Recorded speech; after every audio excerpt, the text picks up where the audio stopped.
The crystal chandelier cast dancing shadows across Alexander Winter's penthouse as he stood motionless at the window, watching rain streak down the glass like tears. At 35, he had conquered the world of technology and finance, building an empire that stretched across continents. Forbes called him a visionary. Wall Street called him a genius. But tonight, none of that mattered. Tonight, he was just a father who couldn't shake the growing knot of dread in his stomach. Behind him, the sound of small footsteps approached, hesitant and soft. Alexander turned to see his 3-year-old daughter, Emma, clutching her worn stuffed elephant. Her brother Ethan stood behind her, thumb in his mouth, a habit that had returned recently after months of being broken. "Daddy." Emma's voice was barely a whisper. "Can we sleep with you tonight?" Alexander's heart clenched. This was the 3rd time this week. He knelt down, opening his arms, and both children rushed into them as if seeking shelter from a storm only they could feel. "Bad dreams again?" he asked gently, smoothing Emma's dark curls, so like their mother's had been. Ethan nodded, his blue eyes, mirror images of Alexander's own, brimming with unshed tears. "Miss Victoria said we were being babies. She said babies go away to special schools." The words hit Alexander like a physical blow. His fiancée, Victoria Laurent, had said this to his 3-year-old children? He kept his expression calm, even as rage simmered beneath the surface. "You're not babies," he said firmly. "You're my brave, wonderful children. And you're not going anywhere. This is your home, always." As he carried them back to their room, he noticed Sofia Martinez, their nanny, standing in the hallway. At 28, Sofia had been with them for 2 years, hired in the devastating months after his wife Catherine's death from complications following the twins' birth. Where Victoria was all sharp edges and designer elegance, Sofia was warmth and genuine kindness. Her brown eyes now held a mixture of concern and something else, something that looked like fear. "Mr. Winters," she said softly, "I can stay with them tonight if you need to rest." "Thank you, Sofia, but I've got them." He paused, studying her face in the dim hallway light. "Is there something you want to tell me?" He saw her hesitate, saw the internal struggle play across her expressive features. But then she simply shook her head. "Good night, Mr. Winters. Sleep well, pequeños," she added to the twins, her voice filled with unmistakable affection. That night, Alexander couldn't sleep. He lay awake, thinking about the small things he'd been too busy to notice. How Emma had stopped singing the little songs Sofia taught her whenever Victoria was around. How Ethan flinched when Victoria's heels clicked across the marble floors. How his normally vibrant children had become quiet and cautious in their own home. He thought about Victoria, beautiful, sophisticated Victoria, who had entered his life at a charity gala 18 months ago. She'd been everything he thought he should want, poised, connected, understanding of his demanding schedule. She'd seemed perfect, and he'd been too lonely, too overwhelmed by single parenthood, to look closer. The next morning, driving to a crucial business meeting in the rain-soaked city, Alexander's mind churned with doubts and questions. His phone buzzed, a text from Victoria about wedding cake tastings. He glanced down at the screen for just 2 seconds. 2 seconds that changed everything. The truck appeared out of nowhere, its horn blaring. Alexander jerked the wheel, but there was no time. The world became a cacophony of screeching metal, shattering glass, and then nothing. He woke to whiteness and the steady beep of machines. His head throbbed with nauseating intensity, and when he tried to focus, the room swam sickeningly. A doctor stood over him, shining a light in his eyes. "Mr. Winters, can you hear me? You've been in a serious accident. You've sustained a significant head injury." Victoria appeared in his field of vision, Her face perfectly composed, but her eyes. There was something in her eyes that made Alexander's instincts, honed by years of high-stakes business negotiations, scream a warning. "Darling," she said, but the endearment sounded rehearsed. "You're awake. Thank God. The doctors said you might have some confusion, possibly memory issues." Alexander opened his mouth to respond, and then stopped. In that split second, with his head pounding and his thoughts scattered, he remembered Emma and Ethan's frightened faces. He remembered Sophia's fearful hesitation. He remembered all the small, wrong things he'd been too distracted to examine. And he made a decision that would expose everything. Where am I?" he asked, making his voice uncertain, confused. "Who are you?" The flash of emotion across Victoria's face lasted only a fraction of a second, but Alexander saw it clearly. Not devastation, not grief. Relief. Pure, unmistakable relief. "You don't remember me?" Victoria asked, but her tone was wrong. Too controlled, like an actress hitting her mark. "I'm Victoria, your fiancée. We're getting married in 3 months." The doctor stepped in with questions, tests, evaluations. Alexander played his part perfectly, pretending confusion, asking basic questions, seeming to struggle with simple memories. All the while, he watched Victoria through lowered lashes, seeing her in a new light, the light of someone who didn't know they were being observed. Over the next few days in the hospital, Alexander maintained his charade. Victoria visited daily, always immaculate, always saying the right things when doctors were present. But he noticed how quickly she left when they were alone. How she spent more time on her phone than talking to him. How she never once mentioned Emma and Ethan except in passing, as if they were minor details of his life rather than the center of it. It was Sophia who brought the children to visit, and Alexander's heart nearly broke at the sight of them. Emma held Sophia's hand tightly, her little face solemn. Ethan hung back, uncertain. "Daddy?" Emma asked, her voice trembling. "Do you remember us?" Alexander wanted to scoop them into his arms, to assure them he could never forget them. But he maintained his act, looking at them with feigned confusion tinged with curiosity. I'm sorry," he said, his voice breaking with genuine emotion despite the lie. "The doctors say I have children. That's you?" He saw their faces crumple, saw Sophia quickly kneel beside them, gathering them close. But it was Sophia's expression that struck him. The way she looked at him held such deep sorrow, such protective fierceness for his children, that he knew without doubt that whatever Victoria was hiding, Sophia had seen it. Sophia knew. "It's okay, pequeños," Sophia murmured to the twins. "Your papa is sick, but he's going to get better. The love is still there, even if he can't remember right now." Victoria, who had been scrolling through her phone, barely glanced up. "Sophia, please don't make promises about his recovery. The doctors have been clear that his memory may never fully return." She said it with the finality of someone stating a convenient fact. "The doctors said it's possible," Sophia countered, her voice steady despite the tension Alexander could see in her shoulders. "And even if he doesn't remember, he's still their father." "Of course," Victoria said smoothly. "Though it might be better for everyone if we don't overwhelm him. Children can be so demanding. Perhaps shorter visits would be better for his recovery."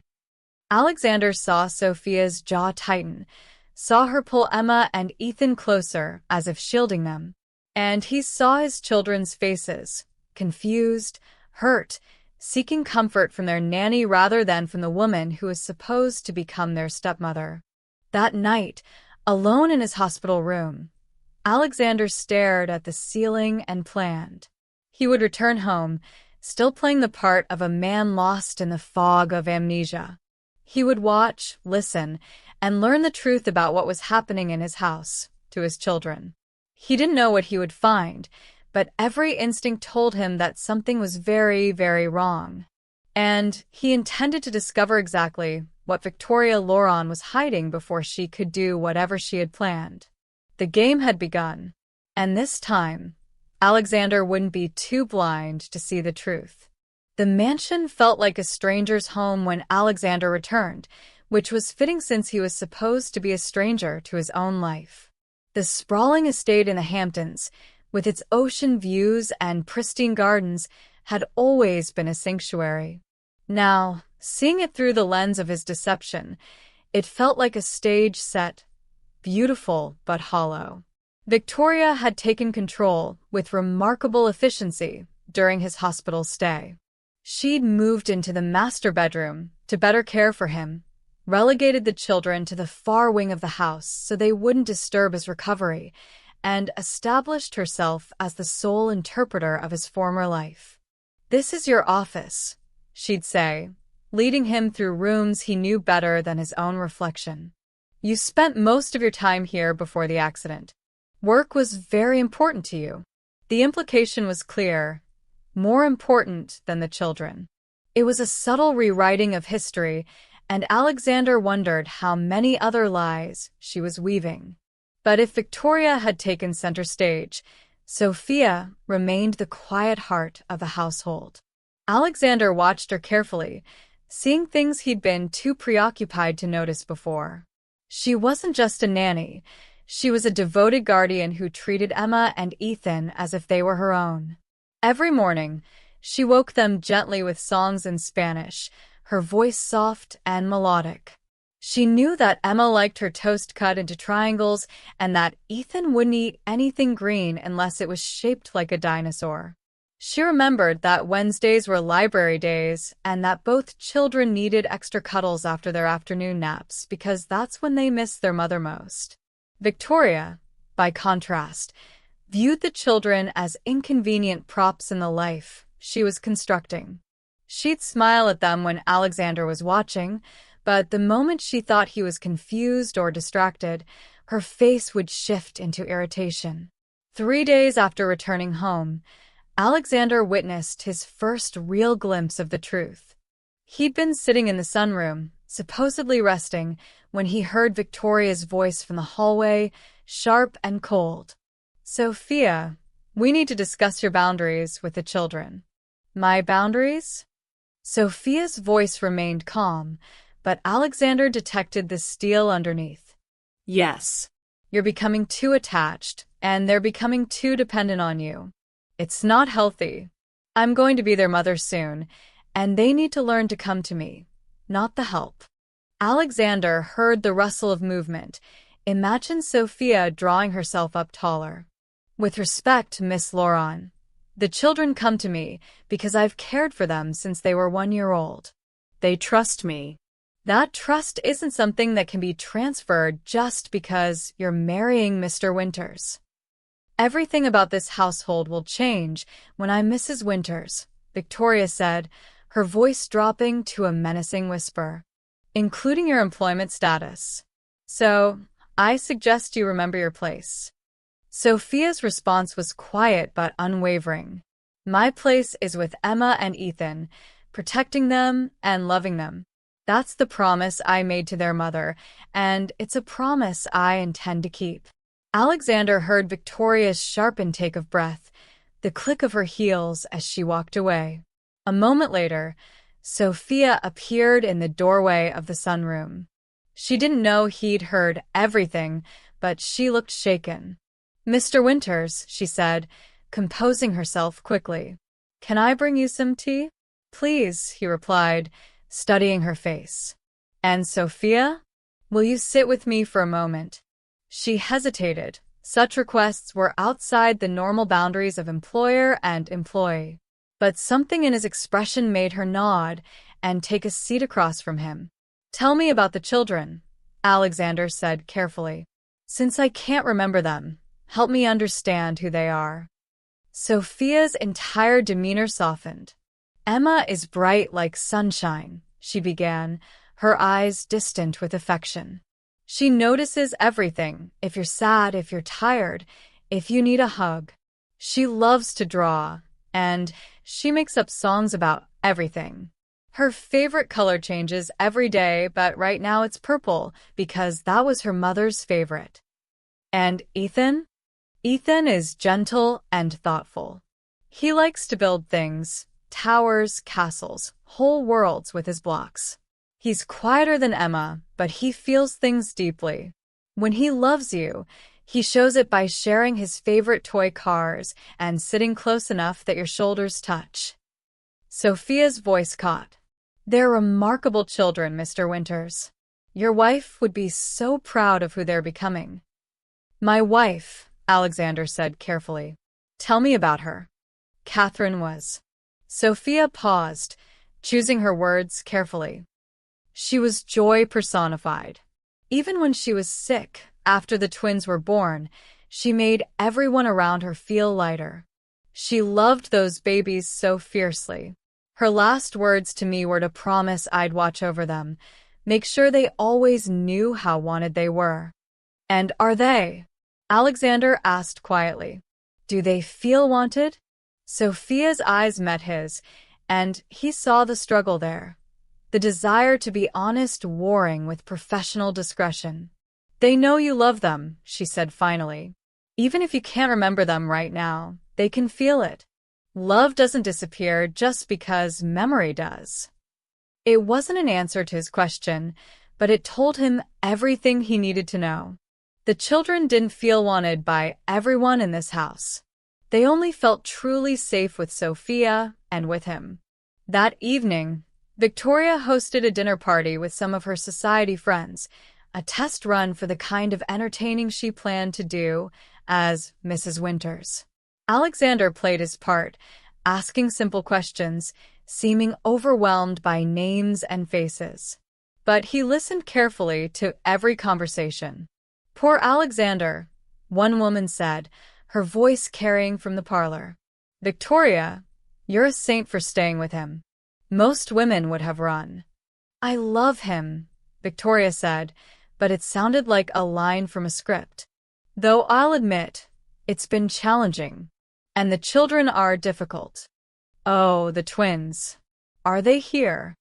Upstairs with the nanny, where they belong. Honestly, I don't know how Alexander managed before. They're so needy, so demanding.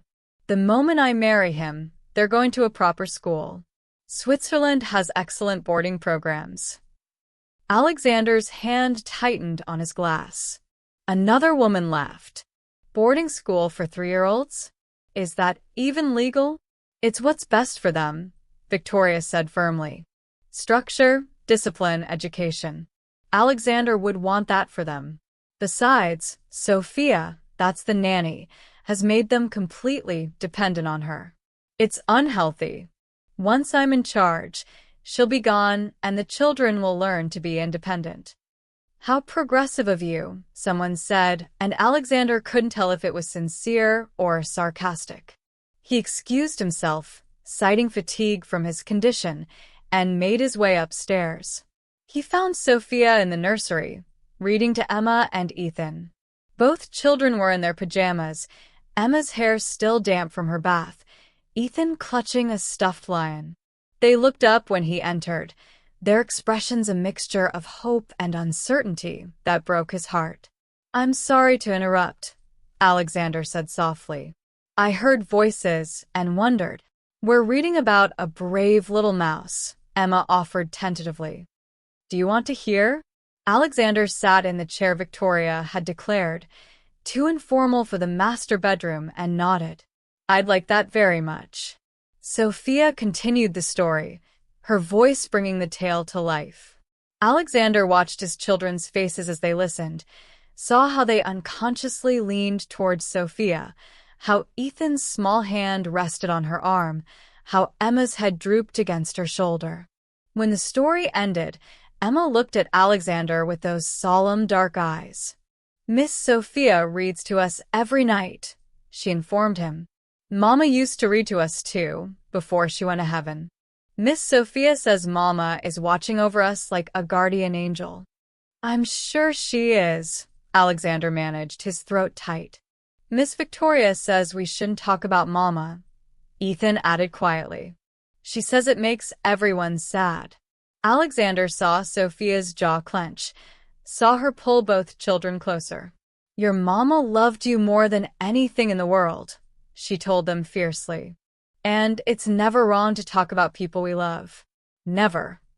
As Alexander left them to their bedtime routine, he heard Sophia singing softly in Spanish, a lullaby, gentle and sweet. He stood in the hallway, listening, and made a decision. He couldn't maintain this pretense much longer. The truth needed to come out before Victoria could do whatever she was planning. But he needed evidence. He needed to prove that Victoria was unfit to be anywhere near his children. And he suspected that Sophia held the key to that evidence, if only he could convince her to trust him enough to share what she knew. Tomorrow, he decided. Tomorrow, he would begin gathering the proof he needed to protect his children and expose the woman who had fooled him so completely. In the nursery, Emma whispered to her brother as they drifted toward sleep, "I think Daddy's eyes remember us, even if his brain doesn't."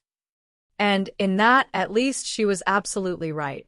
The morning sun filtered through the curtains of Alexander's study, a room Victoria had assured him he rarely used anymore, which was laughable considering he'd spent countless hours here building his empire and, more recently, playing blocks with two small children who liked the way their voices echoed off the high ceilings.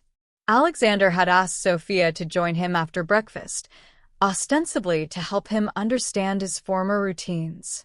Victoria had already left for what she called wedding errands, which seemed to occupy more of her time than her supposed concern for his recovery. Sophia entered with a tea tray, her movements precise and graceful. She wore a simple blue dress, her dark hair pulled back in a practical bun, and carried herself with a quiet dignity that made Alexander wonder, not for the first time, how Victoria had ever imagined she could intimidate this woman. "You wanted to see me, Mr. Winters? Please sit." Alexander gestured to the chair across from his desk. "And I think, given the circumstances, you could call me Alexander." Sophia hesitated, that internal struggle playing across her features again. "That wouldn't be appropriate, Mr. Winters." Why? Because of the employer-employee relationship? Or because you're afraid of how Victoria would react? The directness of the question clearly startled her. She set down the tea tray with careful precision. "I don't know what you mean." "Yes, you do." Alexander leaned forward, abandoning pretense for a moment. "Sophia, I need to ask you something, and I need you to be honest with me, even if you think it might upset me or complicate things. Mr. Winters, if this is about the children, it's about everything. The children, Victoria, this house, what my life was really like before the accident." He held her gaze steadily. "I may not remember everything, but I'm not as confused as people think. And I've noticed things. The way Emma and Ethan look at you versus how they look at Victoria. The way you position yourself between them and her. The way you watch over them, like you're protecting them from something." Sophia's hands twisted in her lap. The children have been through so much loss. Their mother, and now you not remembering them. They need stability. What else do they need protection from? The question hung between them, heavy with implication. Sophia's eyes filled with tears she clearly didn't want to shed. "I could lose my job," she whispered. "Miss Laurent has made it very clear that speaking out of turn would have consequences." "You won't lose your job," Alexander promised. "Not while I'm alive and capable of making decisions. Please, Sophia.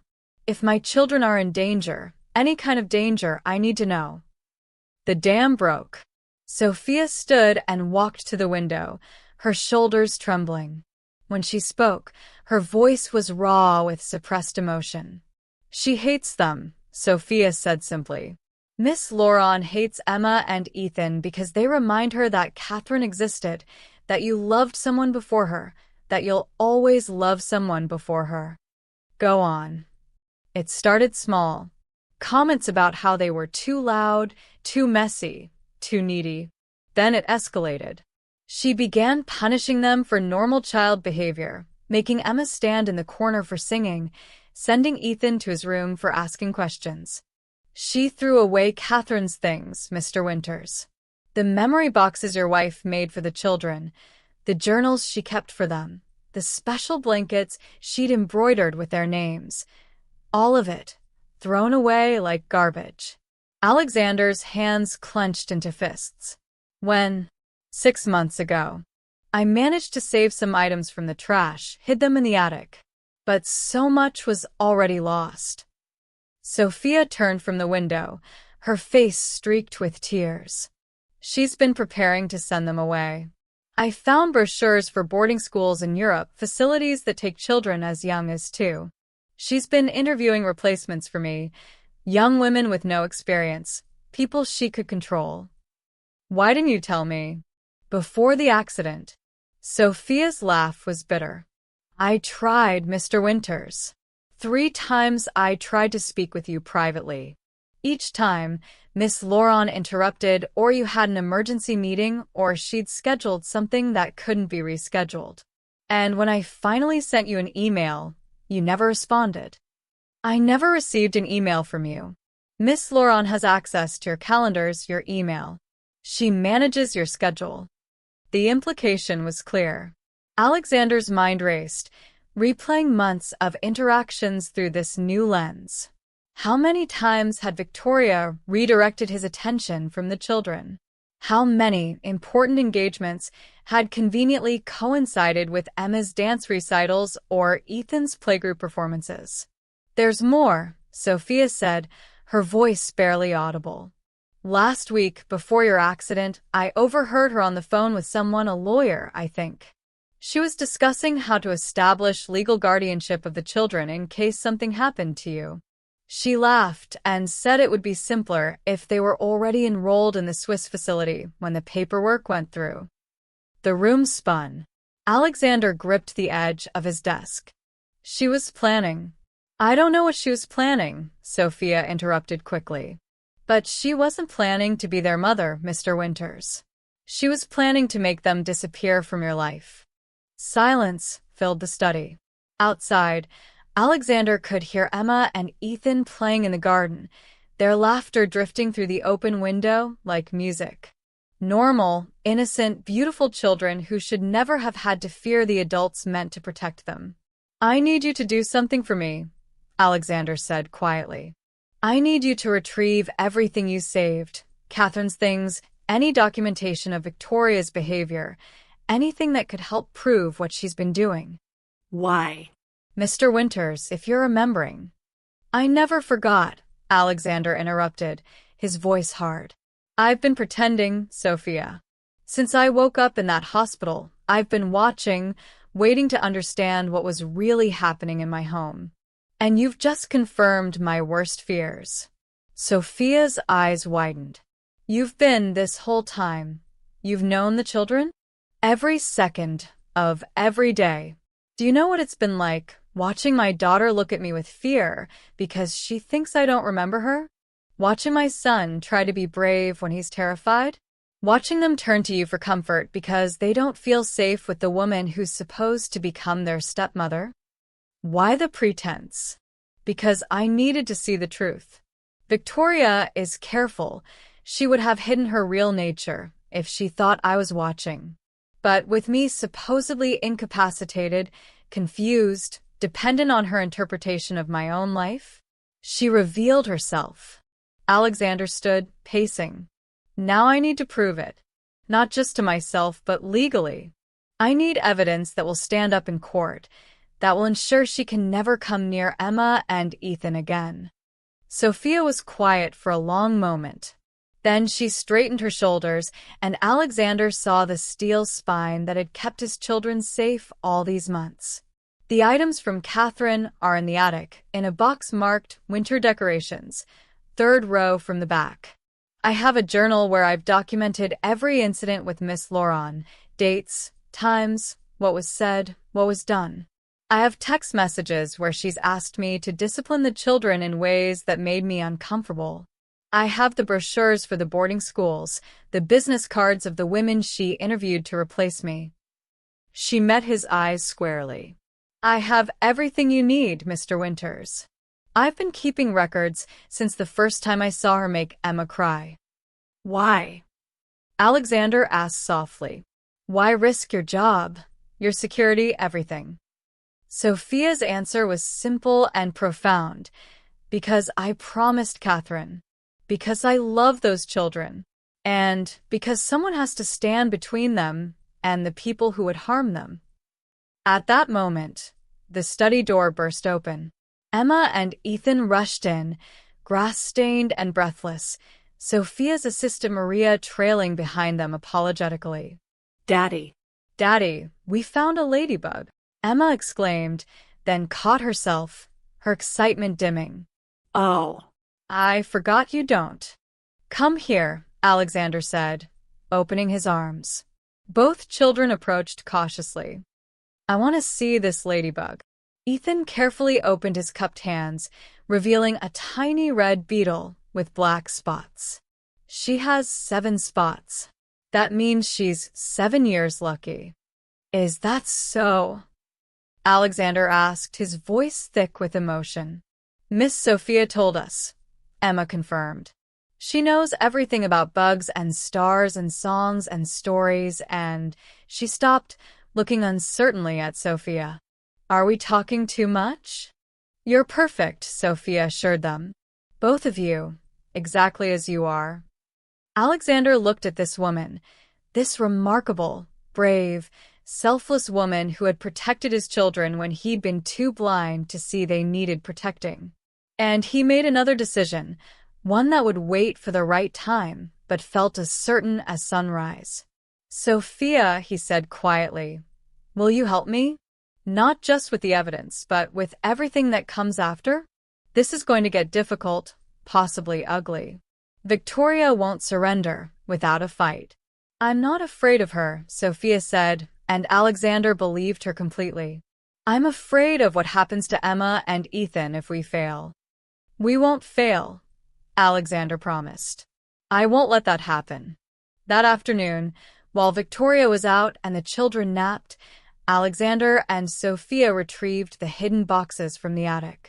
As they sorted through Catherine's carefully preserved memories, journals filled with love letters to her unborn babies, blankets embroidered with tiny elephants and lions, photos of a woman glowing with joy despite her illness, Alexander felt both grief for all Victoria had tried to destroy and fierce gratitude for all Sophia had saved. She would have liked you, Alexander said suddenly, holding up a photo of Catherine with newborn Emma and Ethan. Catherine. She would have been grateful you've loved them so well. Sophia touched the locket at her throat, a small gold heart Alexander hadn't noticed before. This was hers, she said softly. She gave it to me 2 days before she passed. She said, someday, when it's right, Alexander will see what I see. Until then, keep them safe. I didn't understand what she meant then. And now, Sophia's smile was small but genuine. Now I think she saw more clearly than any of us gave her credit for. They spent the next hours building their case, organizing evidence, preparing for the confrontation that was coming. And when Emma and Ethan woke from their nap and found their father and Sophia working together, they seemed to sense something had shifted, that the adults were finally on the same team. Are you and Miss Sophia friends now? Ethan asked Alexander, climbing into his lap without hesitation. Yes, Alexander said, meeting Sophia's eyes over his son's head. Yes, I think we are. Emma, ever perceptive, grinned. Good. Miss Sophia makes everything better. She had no idea how right she was. The confrontation came 3 days later, and it wasn't planned. Victoria returned home early from her wedding planning lunch.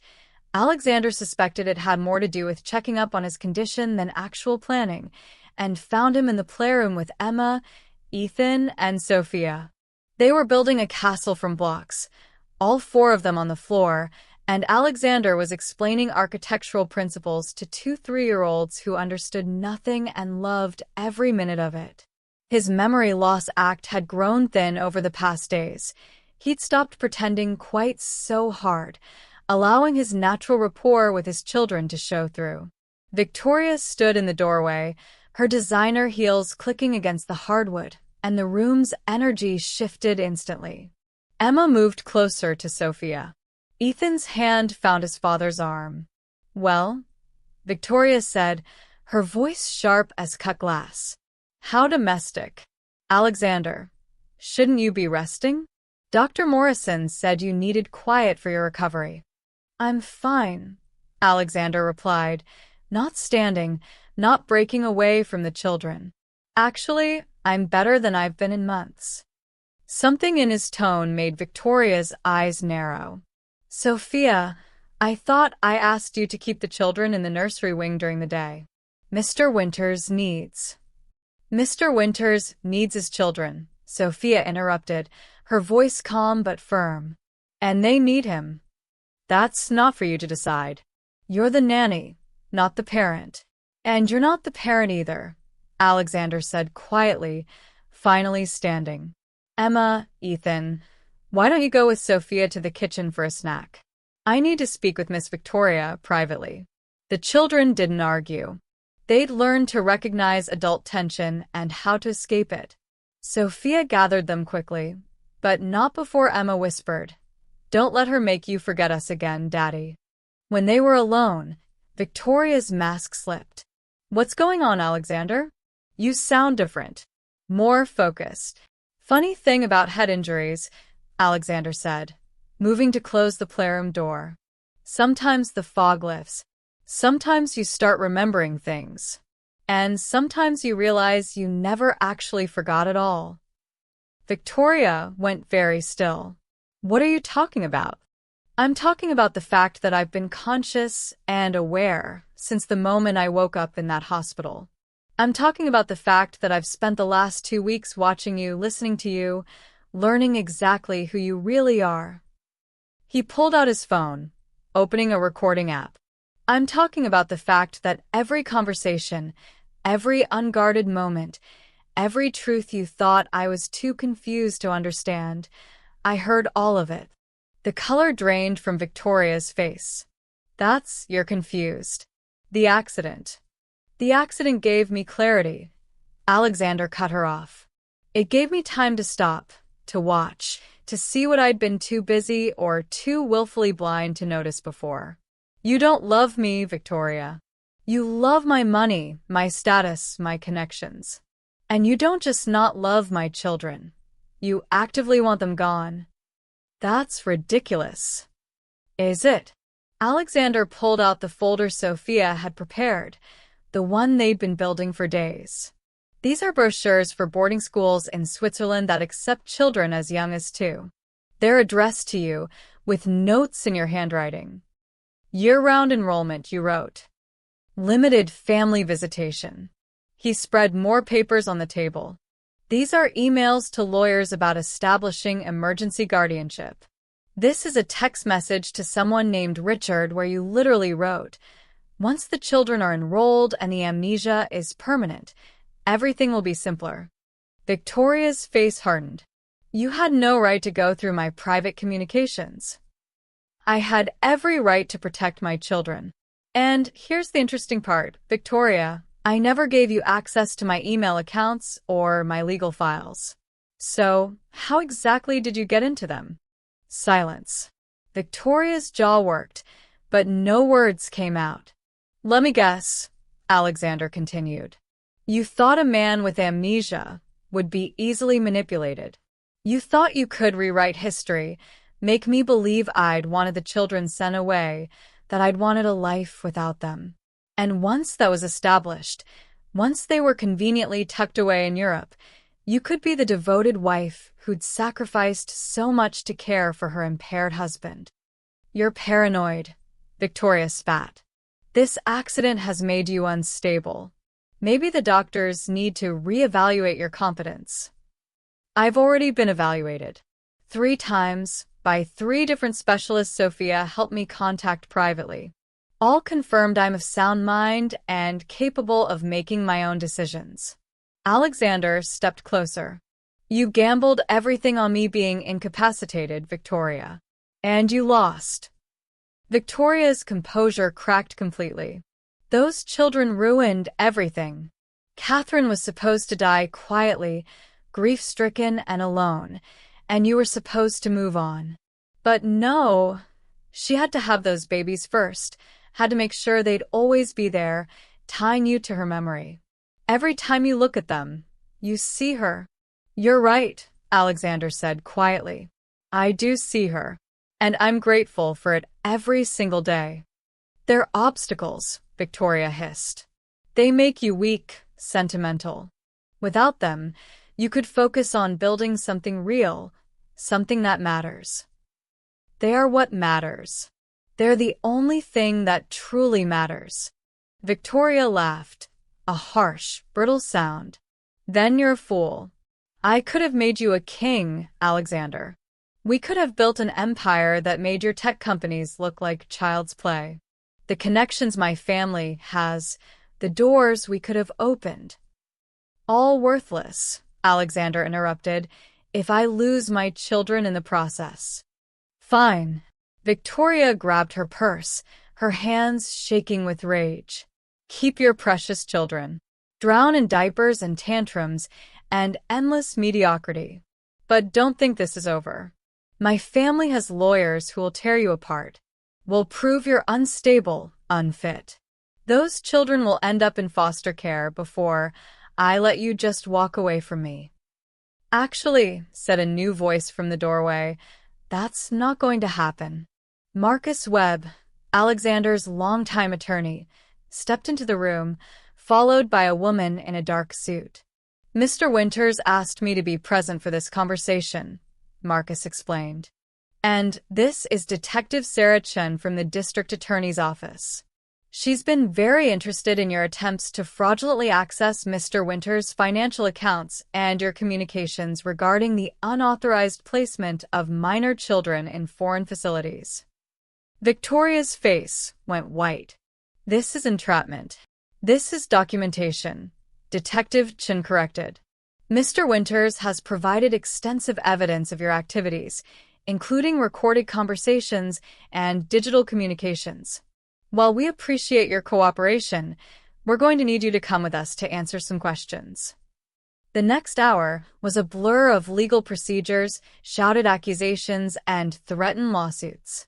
But through it all, Alexander remained calm, certain. He'd protected his children. He'd exposed the threat. And he'd done it all legally, carefully, in a way that would stand up to any challenge Victoria's family could mount. When it was finally over, when Victoria had been escorted out by Detective Chen and Marcus had assured him that restraining orders were being filed, Alexander found Sophia in the nursery. She was reading to Emma and Ethan, her voice steady despite the chaos that had unfolded downstairs. Both children looked up when he entered, uncertainty in their faces. Is the mean lady gone? Emma asked. Yes, sweetheart. She's gone, and she's not coming back. Forever. Ethan asked hopefully. Forever, Alexander confirmed. He sat down on the floor with them, and Sophia started to stand, to give them privacy, but he gestured for her to stay. I need to apologize to you both. Why? Emma asked, confused. Because I didn't protect you the way I should have. I let someone into our home who was unkind to you. I was so busy with work, so lost in my own grief about your mama, that I didn't see how unhappy you were. But you were sick, Ethan said. You forgot us. No, buddy. I never forgot you. Not for one single second. Alexander gathered both children into his arms. I pretended to forget because I needed to see the truth about Miss Victoria. And it was hard, so hard, to watch you be scared of me, to hear you ask if I remembered you. But I did it to keep you safe. Miss Sophia kept us safe too. Emma said loyally. Yes, she did, Alexander agreed, meeting Sophia's tearful eyes. Miss Sophia was very, very brave. She protected you when I couldn't see you needed protecting. Are you going to marry Miss Sophia instead? Ethan asked with 3-year-old logic. Sophia's face flushed red. Ethan, that's not. We'll see, Alexander said, surprising everyone, including himself. First, we need to be a family again. Just us, learning to be happy and safe together. Is that okay with you both? Emma and Ethan nodded enthusiastically, already moving on to more important matters. Can we have ice cream for dinner? Emma asked hopefully. Absolutely not, Sophia said firmly, but her eyes were warm. But maybe we can have it for dessert after you eat real food. That night, after the children were asleep and the house was quiet, Alexander found Sophia on the terrace where Catherine used to stand and think. Thank you, he said simply. For everything. For protecting them, for trusting me, for being brave enough to keep evidence even when it could have cost you everything. I told you, Sophia said softly. I made a promise to Catherine. And I love those children as if they were my own. I know you do. They're lucky to have you. Alexander paused. I meant what I said earlier. About seeing. Not about marriage, that was Ethan being Ethan, but about possibilities. When enough time has passed, when we've all healed, would you be open to more? Sophia turned to face him, and in the moonlight, Alexander saw not just the devoted nanny, but the woman, strong, compassionate, beautiful in ways that had nothing to do with fashion or status. I think, she said carefully, that would depend on whether you were asking because you're grateful or because you truly see me. I see you, Alexander said honestly. I see someone who saved my children when I was too blind to know they needed saving. I see someone who risked everything for people who couldn't protect themselves. I see someone my children love, someone Catherine trusted, someone I'm beginning to realize I can't imagine my life without. Then yes, Sophia whispered. Someday, when the time is right, I'd be open to possibilities. They stood together in comfortable silence, two people slowly finding their way towards something neither had expected, but both were beginning to hope for. The weeks following Victoria's departure were a study in careful healing. Alexander hired a family therapist, Dr. Patricia Okoye, who specialized in helping children process trauma and loss.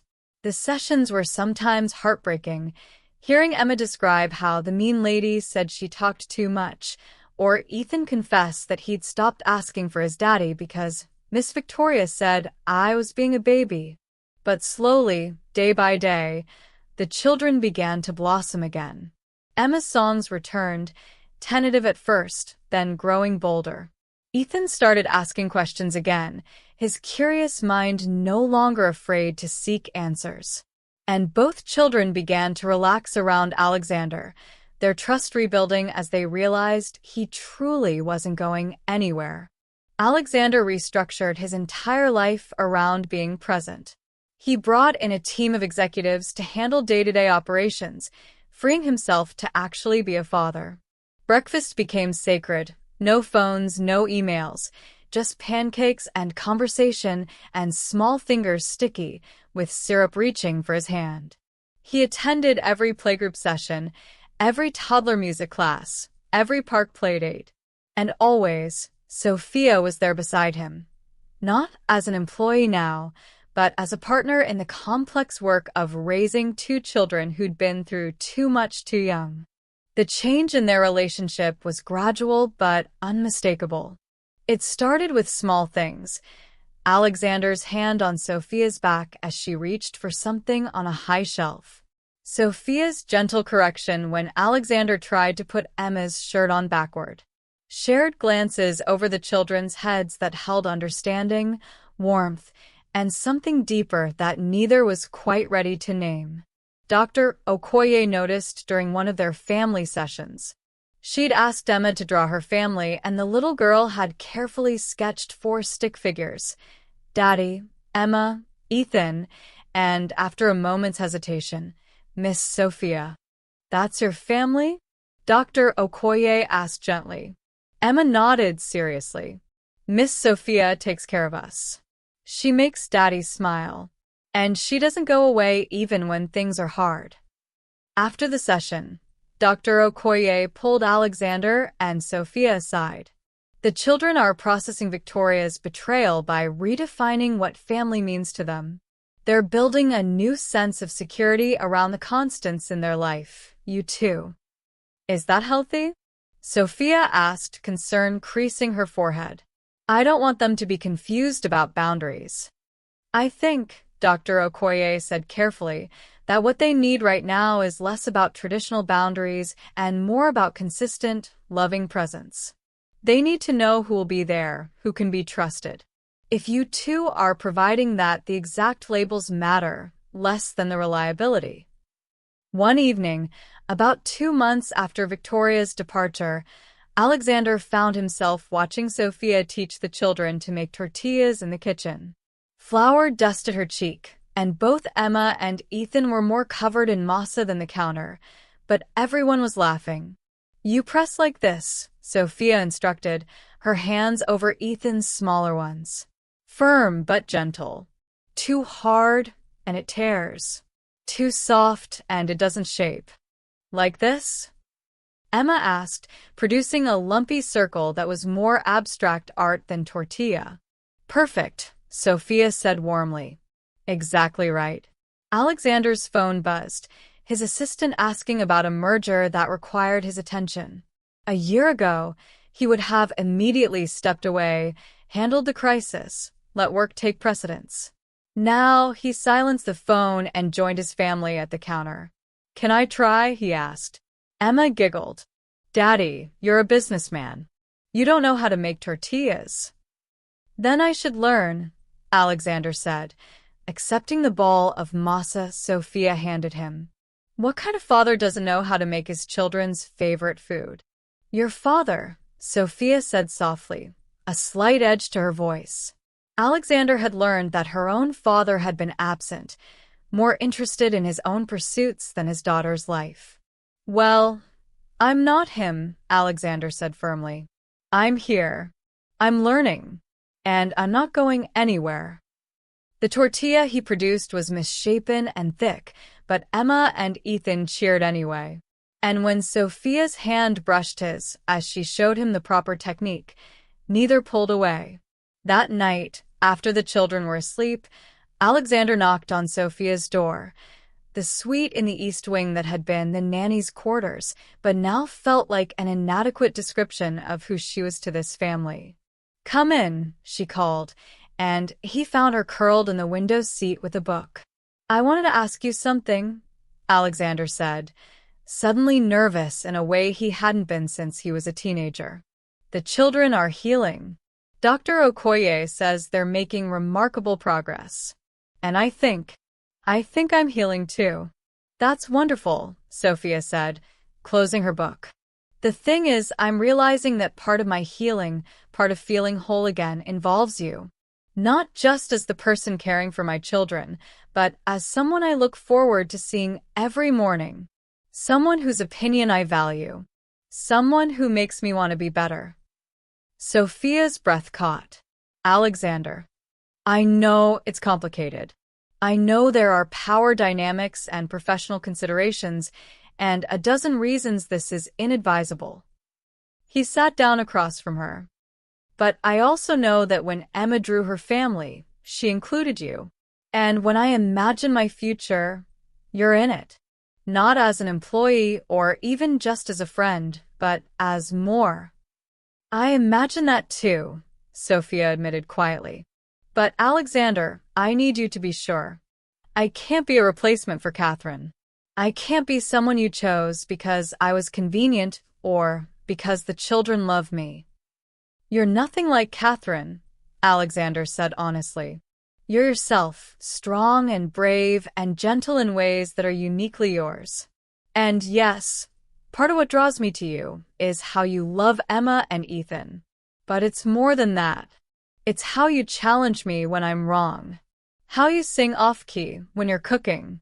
How you see the best in people even when they don't deserve it. How you've taught me that being present matters more than being perfect. Tears shimmered in Sophia's eyes. I've loved you for longer than I should admit. Long before Victoria, when you were still grieving Catherine, and I was just the nanny who watched you be the father those children needed. But I never said anything because it wasn't my place, and it wouldn't have been right. And now, Alexander asked, hope rising in his chest. Now I think we could try. Slowly, carefully. With the children's needs at the center of everything. She reached for his hand. But Alexander, if this doesn't work, if we discover we're better as friends than as more, I need to know I won't lose Emma and Ethan. They've become my whole heart. You won't lose them, Alexander promised. No matter what happens between us, your family. That's not conditional on romance. They sat together in the window seat, hands linked, talking until the moon set and the first hints of dawn colored the sky. They talked about their childhoods, their fears, their dreams. Alexander learned that Sophia had wanted to be a teacher but couldn't afford to finish her degree. Sophia learned that Alexander had built his company not for wealth, but to prove to his demanding father that he was worthy of respect. We're both trying to heal from people who should have loved us better, Sophia observed. Then maybe, Alexander said softly, we can help each other learn what real love looks like. The next morning, Emma bounded into Alexander's room earlier than usual. Daddy. Miss Sophia is singing again. The happy songs. Alexander smiled, stretching. Is she? Yes. And she smells like flowers. And she keeps smiling at nothing. Emma climbed onto the bed, her face serious. Did you make her happy? I hope so, Alexander said. Would that be okay with you? Emma considered this with a 3-year-old's gravity. Miss Sophia should be happy. She makes us happy, so she should be happy too. That's fair. That's very fair, Alexander agreed, pulling his daughter into a hug. Ethan appeared in the doorway, dragging his stuffed lion. Emma, you promised to wait for me. Sorry, Emma called. But Daddy and Miss Sophia like each other now. I know, Ethan said matter-of-factly. They've been liking each other for forever. Grown-ups are slow. Alexander laughed, gathering both children close. You know what? You're absolutely right. Grown-ups are very slow sometimes. But we're learning. That day, Alexander took the children and Sophia to the beach, Catherine's favorite place, where she dreamed of building sandcastles with the babies she never got to know as children. It was time, he decided, to make new memories while honoring the old ones. They built castles with moats and walls, buried each other's feet in sand, and chased waves. And when Emma asked if Mommy Catherine could see them from heaven, Sophia answered with beautiful honesty, Yes, mi amor. And I think she's very happy seeing how loved you are. Do you think she likes you, Miss Sophia? Ethan asked. I hope so, Sophia said, meeting Alexander's eyes over the children's heads. I hope she knows I'm doing my best to keep my promise to her. She knows, Alexander said with certainty. And she's grateful. As the sun set over the ocean, painting the sky in shades of pink and gold, Alexander sat with Sophia while the children played at the water's edge. He didn't take her hand. Not yet, not in front of the children who needed to adjust to this new dynamic gradually. But their shoulders touched, and their hearts beat in synchrony, and they watched the two small people who had brought them together learn to trust joy again. Thank you, Alexander said quietly. For what? For seeing them when I was blind. For being brave when I was foolish. For teaching me that love isn't about grand gestures. It's about showing up day after day, even when it's hard. Sophia smiled, her eyes on Emma and Ethan. They taught me that actually. Children have a gift for understanding what truly matters. And watching his daughter and son dance in the surf, their laughter carrying on the wind, Alexander couldn't have agreed more. 8 months after Victoria's departure, the Chin-Martinez household had found its rhythm. It wasn't perfect. There were still hard days when Emma had nightmares about being sent away, or when Ethan would test boundaries to make sure the adults wouldn't disappear. But the foundation was solid, built on honesty, presence, and unwavering commitment. Alexander had legally changed the children's guardianship arrangements, naming Sophia as co-guardian alongside his sister. "If anything happens to me," he told Sophia as they signed the papers, "I need to know they'll stay with someone who loves them like you do." Sophia had cried, understanding the profound trust this represented. "Nothing's going to happen to you," she'd said fiercely. "We're all going to be just fine." And they were. Better than fine, actually. The household staff had adjusted to the new dynamic with varying degrees of enthusiasm. Some had been loyal to Victoria and left quietly. Others, like Maria the housekeeper and Thomas the driver, were thrilled to see genuine happiness return to the mansion. Maria had pulled Sophia aside one day and said, "Mrs. Catherine would approve. She always said you had the heart for this family." Dr. Okoye reduced their sessions to monthly check-ins, declaring Emma and Ethan remarkably resilient. "You've given them what children need most," she told Alexander and Sophia during their last joint session. "Safety, consistency, and adults who genuinely delight in their existence. That's powerful medicine." For Alexander and Sophia, their relationship deepened slowly, deliberately. They went on dates, actual dates where Thomas drove them to restaurants and they talked about things beyond the children. They held hands during family movie nights. They stole kisses in the kitchen when Emma and Ethan were occupied with puzzles. But they also maintained appropriate boundaries. Sophia still had her own suite, though Alexander had renovated it significantly. "Not because you're staff," he'd explained, "but because you're family, and you deserve a space that reflects that." The children understood that Daddy and Miss Sophia cared about each other in a special way, but there was no pressure to define it beyond that. Until Emma's 4th birthday party changed everything. Alexander had wanted to make it special, a celebration not just of Emma's birth, but of how far they'd all come. He'd rented a private section of a children's museum, invited Emma's preschool class and their families, and arranged for every princess-themed activity his daughter could imagine.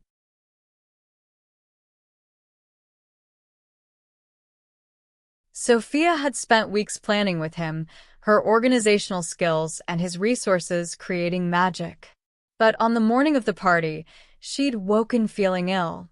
Nothing serious, just a stomach bug that left her weak and miserable. "I'll be fine by this afternoon," she insisted, pale but determined. "I wouldn't miss Emma's party for anything." "You need to rest," Alexander argued. "Emma will understand." "No," Sophia said firmly. "I promised her I'd be there. She's been talking about showing me her princess dress for weeks." So she came, running on sheer willpower and ginger ale, helping coordinate activities and cut cake, and sing happy birthday with a voice that shook slightly but never wavered. Alexander watched her with growing admiration and something deeper, the certainty that this woman, who pushed through exhaustion and illness because she'd made a promise to a 4-year-old, was exactly who he wanted beside him for the rest of his life. After the guests left and the children were on a sugar high being wrangled by Maria, Alexander found Sophia collapsed on a bench, looking drained but satisfied. "You should have stayed home," he said gently, sitting beside her. "And Miss Emma's face when she saw the butterfly release?" "Never." Sophia smiled weakly. "Did you see how excited she was?" "I saw how exhausted you are." I'll sleep for a week starting tomorrow. She leaned against his shoulder, too tired to maintain propriety. But today was perfect. She'll remember this birthday. Sophia, Alexander said quietly, I need to ask you something, and I know the timing is terrible because you're sick and tired, but I can't wait anymore. She lifted her head, curious despite her exhaustion. What? These past months with you they've shown me what my life could be. What it should be.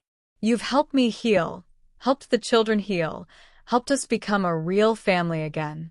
And I know we said we'd take things slowly, and I know there are conventional timelines we're supposed to follow, but… Alexander, Sophia interrupted, her eyes wide. Are you? He pulled a small velvet box from his pocket. Inside was a ring. Not ostentatious like the one he'd given Victoria, but elegant and meaningful. A deep blue sapphire surrounded by small diamonds. It's not a diamond, he explained, suddenly nervous. Catherine's ring was a diamond, and I didn't want you to feel like you were replacing her. This is a sapphire because Emma said it's the color of how you make her feel, safe and deep and beautiful, like the ocean. And I thought that was perfect. Sophia's hands flew to her mouth, tears streaming down her cheeks. I'm not asking you to be their mother in the sense of replacing Catherine. That's impossible and wrong. I'm asking you to be their mother in the sense of continuing what you've been doing, loving them fiercely, protecting them fearlessly, showing up for them always. And I'm asking you to be my wife, my partner, the person I build the rest of my life with. He opened the box fully. Sophia Martinez, will you marry me? For a long moment, Sophia just cried. Then she laughed, then cried more. Yes, she finally managed. Yes, of course, yes. I love you. I love them. I love this family we've built. Yes. Alexander slipped the ring onto her finger, and they kissed, a real kiss, deep and full of promise and all the love they'd been carefully building over months of healing. Can we get married? Emma's voice came from the doorway, where she and Ethan stood with Maria, clearly having escaped her supervision. Eventually, Alexander said, laughing. Miss Sophia and I need to plan things first. But you're going to be our mommy? Emma asked Sophia hopefully. Sophia knelt down, gathering both children close. I'm going to be your Sophia, just like always. Your Mama Catherine will always be your mama, and no one can replace her. But I'm going to be here, loving you and taking care of you, and being part of your family. Is that okay? Will you live with us forever? Ethan asked. Forever, Sophia promised. Then it's okay, Emma declared. More people to love is always okay. The wedding, when it happened 3 months later, was nothing like the ostentatious affair Victoria had planned. It was small and intimate, just family and close friends in the garden where Catherine had planted roses before she died. Alexander's sister served as Sophia's matron of honor. Emma and Ethan were flower girl and ring bearer, taking their jobs with utmost seriousness. Dr. Okoye attended, as did Marcus the attorney who'd helped expose Victoria. Thomas drove Sophia to the ceremony in a car decorated with ribbons by the children. Maria cried through the entire service. But the most profound moment came when the officiant asked who gave Sophia in marriage. Before anyone could respond, Emma's small voice rang out. Mama Catherine does. She sent Miss Sophia to us, when we needed her. There wasn't a dry eye in the garden. In his vows, Alexander spoke not just of love, but of gratitude for Sophia's courage, her devotion to children who needed her, her willingness to risk everything to protect them. You saved my family, he said, his voice breaking. And then you became part of it. Thank you for seeing what I was too blind to see. Thank you for being brave enough to fight for them. Thank you for teaching me that love is a choice we make every single day. Sophia's vows were simpler, but no less powerful. I promise to love your children as my own, to honor Catherine's memory by being worthy of the trust she placed in me, and to stand beside you in building a life filled with laughter, honesty, and presence. I promise to always put them first, to always tell the truth, and to always show up, even when it's hard, even when I'm tired, even when it would be easier to look away. When they kissed as husband and wife, Emma and Ethan cheered louder than anyone. The reception was held in the same garden, with food Sophia had helped prepare and music the children had helped choose. During their first dance, Emma and Ethan joined them halfway through, and the families swayed together, for people who'd found each other through tragedy and chosen each other through love. Later, as the sun set and the children played with cousins, Alexander found himself alone with his sister, Julia. "She's nothing like I expected," Julia admitted. "When you said you were marrying the nanny, I thought all the stereotypical things. But she's remarkable, Alex. The way she is with the kids, the way they light up around her, that's real." "It is," Alexander agreed, watching Sophia help Ethan blow bubbles. "I fought falling in love with her for months. It felt too convenient, too much like a fairy tale. But Julia, she saved them. When I was too blind to see Victoria's cruelty, Sophia stood between them and harm. She risked her job, her security, everything, just to keep my children safe." "That's real love," Julia said softly. "Not the romantic kind, though you clearly have that too, but the sacrificial kind that puts others first." "Catherine knew," Alexander said quietly. "In her journals, she wrote about Sophia. She saw something in her, trusted her with the children even before she passed. It's like she left us a gift." "The best gift," Julia agreed. "A second chance at family." That night, after the guests had gone and the children were asleep, Alexander and Sophia stood on the terrace where they'd had so many important conversations. "Mrs. Chun," Alexander said, trying out the name. Sophia laughed. "Mrs. Chun Martinez, actually. I'm not giving up my name completely." "Fair enough.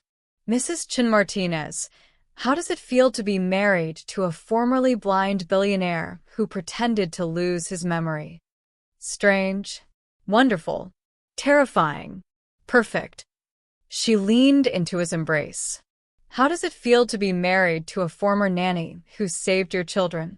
"Like coming home," Alexander said simply.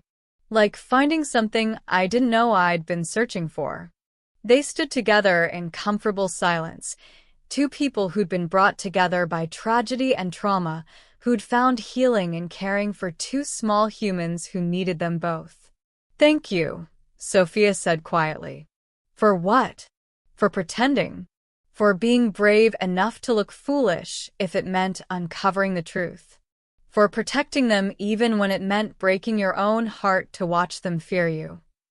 "Thank you," Alexander countered, "for being the kind of person worth uncovering the truth for. For loving my children when they needed it most. For showing me what it looks like to put people before everything else." Inside the house, they could hear Emma singing, one of the songs Sophia had taught her, about stars and dreams and love that lasts forever. Ethan's voice joined in, off-key but enthusiastic. "They're supposed to be sleeping," Sophia said, but she was smiling. "Let them sing," Alexander decided. "After everything they've been through, after all the times they were told to be quiet, to be less, to disappear, let them sing as loud as they want." And so the night filled with children's voices, singing songs about hope and family and love that endures. In their bedroom, Emma and Ethan held hands, making up verses about daddies and Sophias and happily ever afters. In the garden, two people who'd learned to love through loss held each other close and listened. This, Alexander thought, is what Catherine wanted for them. Not just survival, but joy. Not just family, but home. And as Sophia's head rested against his chest and her hand found over his heart, Alexander sent a silent thank you to the wife he'd lost and the wife he'd found, both of whom had loved him enough to show him what truly mattered. The twins, the laughter, the presence, the choice to keep showing up, day after day, building something beautiful from the pieces of what had broken. Love, he learned, wasn't about perfect circumstances or flawless people. It was about standing together through the hard things, about fighting for those who couldn't fight for themselves, about choosing every single day to build something worth keeping.